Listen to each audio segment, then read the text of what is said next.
Hello and welcome back to the channel. Today we're going to talk about the best DAW to use for music production.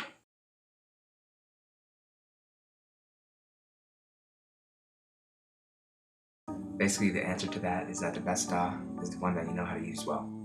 So everyone's going to have different ones. So today I'm just going to walk through all the stereotypes and the pros and cons of each DAW. And then of course at the end I'll tell you which one's my favorite. So the first DAW I'm going to talk about is Cakewalk by BandLab. So this is basically a free one. It's very similar to Pro Tools. The next one is FL Studio by Imageline. This one's widely known to be for beat makers and creators, but it's very versatile. There's a ton of plugins on there. That's everything you need. You also get lifetime updates for just $99. The workflow is great. It's great for hip hop, EDM, loops. This is the one I personally use.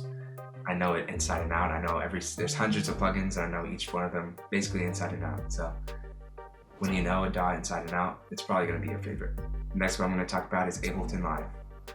So Ableton Live is generally known to be for DJs or live recording. It's also very versatile and it starts at $99. Audio engineers that do live recording at concerts or anything often use this DAW, as it's in the name, Ableton Live. The next one I'm going to talk about is Pro Tools by Avid. Pro Tools is like the industry standard. It's the old school DAW. Or if you want to be a producer in the industry or work in any studio, you'll probably run into Pro Tools, and it's often recommended learning this one. And the university I'm at teaches Pro Tools for this reason. The cons is that you can't bring in any outside plugins. You'll probably have a slower workflow, and it's $99 a year as opposed to $99 for lifetime updates. But still, you'll probably run into it eventually. It's a decent DAW. A lot of the people that I've met use something called Logic. It's definitely good for songwriters and musicians. The only con is that it's only available on Mac. So of course, me having all Windows. A few honorable mentions, you've got Cubase, Studio One, which is more of a modern workflow, but it's sort of like Pro Tools. And then you have Reaper. Of course, there's other DAWs out there, but these are just the top ones. So in terms of my favorite, my top three, we've got at number one, FL Studio. Of course, I know it inside and out. That's where I started.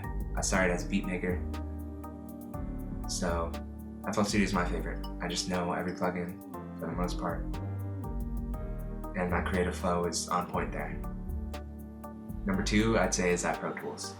Only because it is an industry standard. If I wanted to be an audio engineer and go to a studio, it'd be great to have that experience and be able to use Pro Tools. Definitely not my favorite DAW, but worth learning. And at number three, of course, Ableton. Ableton, if you want to do live stuff, that's your best option. The one I wouldn't recommend using is GarageBand. You're very limited. Of course, and it's also only available on Mac, so unless you're just playing around or want to do this for fun for a little bit, don't waste your time in GarageBand. Go ahead and get another one. Any other one. But as I said, my top three are FL Studio, Pro Tools, Ableton. I would put Logic at 3 if it was native to Mac and Windows. But when you're learning a DAW, this is a lifetime kind of thing, if it's your career. So you don't want to limit yourself to Mac or Windows. That has been the best DAW for music production. I offer mixing and mastering services and also sample packs and beats, so you can check those out in the description. You can watch this next if you want to learn more about music production. See you there.